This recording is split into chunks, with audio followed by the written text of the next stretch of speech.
Hello students, एडोबिला point channel में स्वागत है। तो चलिए शुरू करते हैं। आज के इस ठंड के मौसम में आपकी वर्कशीट और घर में रहकर वर्कशीट पढ़ने में काफ़ी मज़ा आ रहा होगा, क्योंकि आपको बाहर तो निकलना पड़ रहा नहीं और आप घर में ही अपने सारे कार्य को कर पा रहे हैं। तो चलिए, आज की वर्कशीट है वर्कशीट नंबर 137 और ये वर्कशीट कक्षा 4 के हिंदी विषय की वर्कशीट है। पुस्तक है रिमझिम और पाठ का नाम है थप रोटी थप दाल। तो आज की वर्कशीट शुरू करते हैं और ये पुनरावृत्ति है, क्योंकि इससे पहले ये चैप्टर हो चुका है। तो प्यारे बच्चों, आपने पाठ थप रोटी थप दाल अच्छे से पढ़ा और इस पाठ से बहुत कुछ सीखा भी। तो आइए अब आगे बढ़ने से पहले देखते हैं कि इस पाठ से हमने क्या सीखा।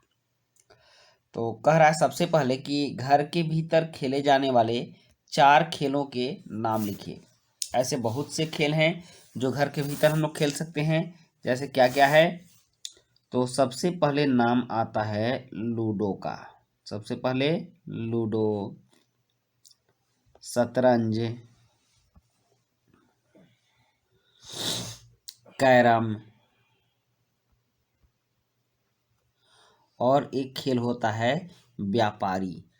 उसमें रुपयों पैसे से संबंधित खेल होता है, वो व्यापारी।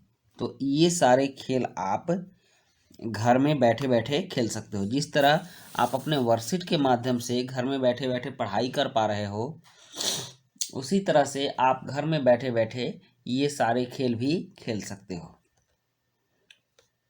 अब नेक्स्ट है कि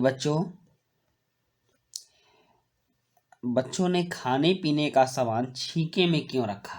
तो बच्चों ने खाने पीने का सामान छीके में क्यों रखा? ताकि कोई भी सामान चोरी ना हो सके। तो आप यहां लिखेंगे ताकि कोई भी सामान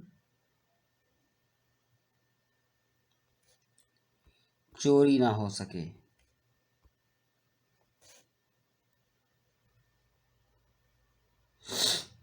चोरी ना हो सके।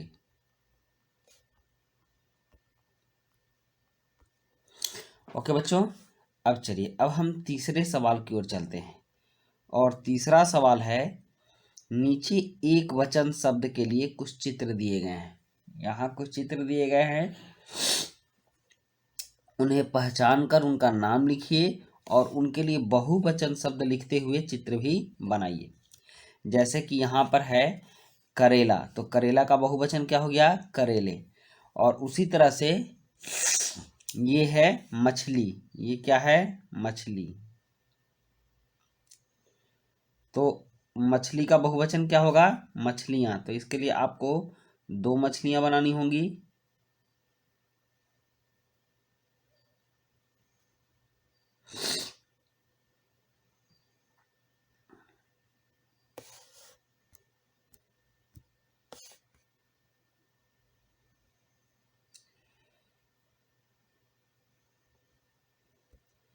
दो मछलियां हो गई। आप यहां लिखोगे मछलियां। आप चित्र अच्छे से बना लेना। और यहाँ है एक है गुब्बारा। ये क्या है? गुब्बारा।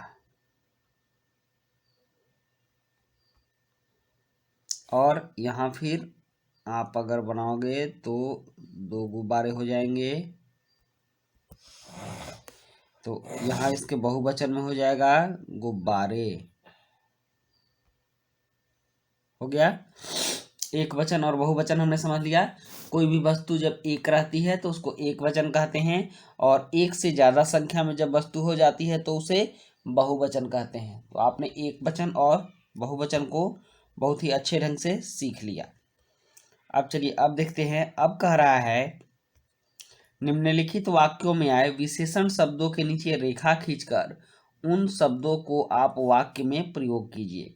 जैसे नटखट बंदर पेड़ पर बैठा है, तो इसमें विशेषण कौन सा है? तो विशेषण है नटखट। विशेषण किसे कहते हैं? तो वैसा शब्द जो संज्ञा और सर्वनाम की विशेषता बताता है उसे विशेषण कहते हैं। किसे कहते हैं विशेषण?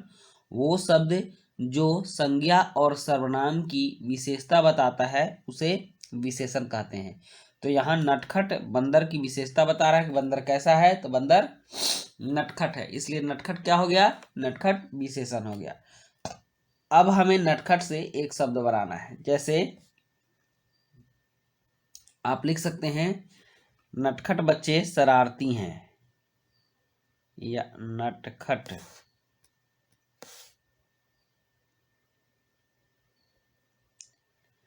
नटखट बच्चे शरारती हैं।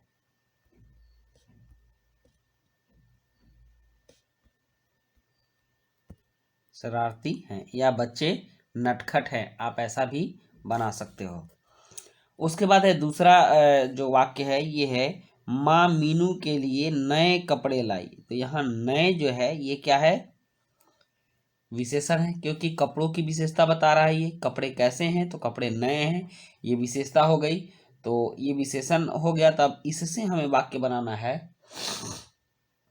मैंने आपको पहले ही बता दिया है कि वो शब्द जो संज्ञा और सर्वनाम की विशेषता बताए उसे विशेषण कहते हैं। तो यह नए जो है वह इसकी विशेषता बता रहा है, इसलिए अब हम नए से वाक्य बनाएंगे।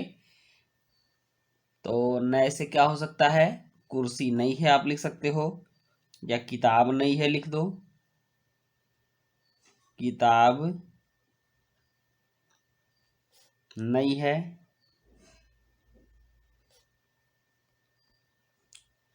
हो गया। उसके बाद है पूजा बहुत दयालु लड़की है। तो यहाँ दयालु शब्द क्या है, दयालु विशेषण है, यह लड़की की विशेषता बता रही है। तो आप लिखोगे, इससे कोई वाक्य बना लो, सोच लो अपने मन में, लिख दो मैं दयालु हूं, मैं दयालु हूं।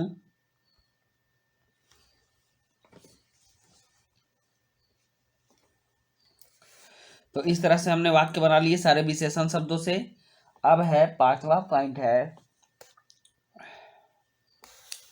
कि वचन के सही रूप का प्रयोग करते हुए रिक्त स्थान भरिए। वचन आपने देखा है एक वचन और बहुवचन होता है।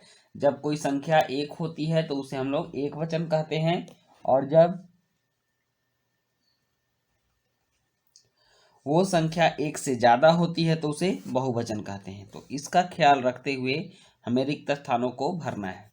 तो यहाँ पहला वाक्य है मैंने 3 डैश खाए और दीपक ने 1 डैश खाया। तो मैंने 3 डैश खाया, तो 3 एक से ज्यादा हो गया तो बहुवचन हो गया। तो यहाँ संतरे लिखेंगे, मैंने 3 संतरे, ओके, मैंने 3 संतरे खाए और दीपक ने 1 संतरा खाया, क्योंकि यहाँ एक वचन है, एक ही खाया तो एक वचन होगा। दीपक ने 1 संतरा खाया, समझ गए। अब नेक्स्ट वाक्य है बगीचे में बहुत सारी डैश हैं परंतु मुझे लाल रंग की डैश पसंद है। तो अब देखिए जब बहुत सारी आ गया तो बहुवचन हो गया, तो बहुवचन में तितलियां होंगी। तो आप यहाँ तितलियां लिखोगे,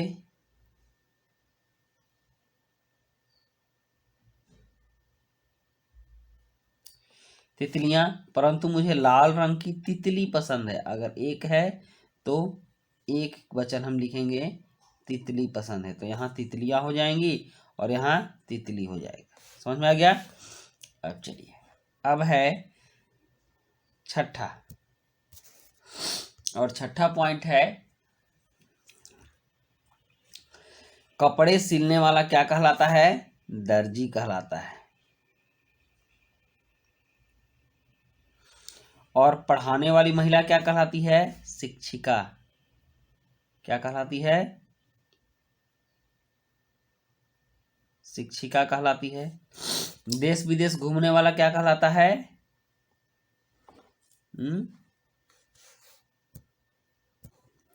देश विदेश घूमने वाला, इसको आप पर्यटक कह सकते हो, यात्री कह सकते हो, तो आप पर्यटक लिख दो, पर्यटक। और विज्ञान का विशेषज्ञ क्या कहलाता है? वैज्ञानिक।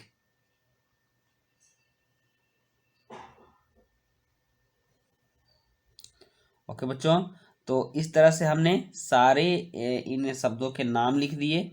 अब नेक्स्ट है, अभिभावकों के लिए सुझाव है कि बच्चों को घर में पड़ी चीजों जैसे रंगीन कागज, अखबार, गत्ता आदि से बिल्ली का मुखौटा बनाने के लिए प्रेरित कीजिए। और अंत में, कोविड-19 के दौरान अपेक्षित व्यवहार है, अपने हाथों को साबुन और पानी से नियमित रूप से धोएं ताकि आप कोरोना से बचे रहें। तो चलिए बच्चों, ये थी आपकी आज की वर्कशीट, और आज की वर्कशीट को हमने बहुत ही आसानी से कंप्लीट कर लिया। मिलते हैं नेक्स्ट वर्कशीट में। Thank you.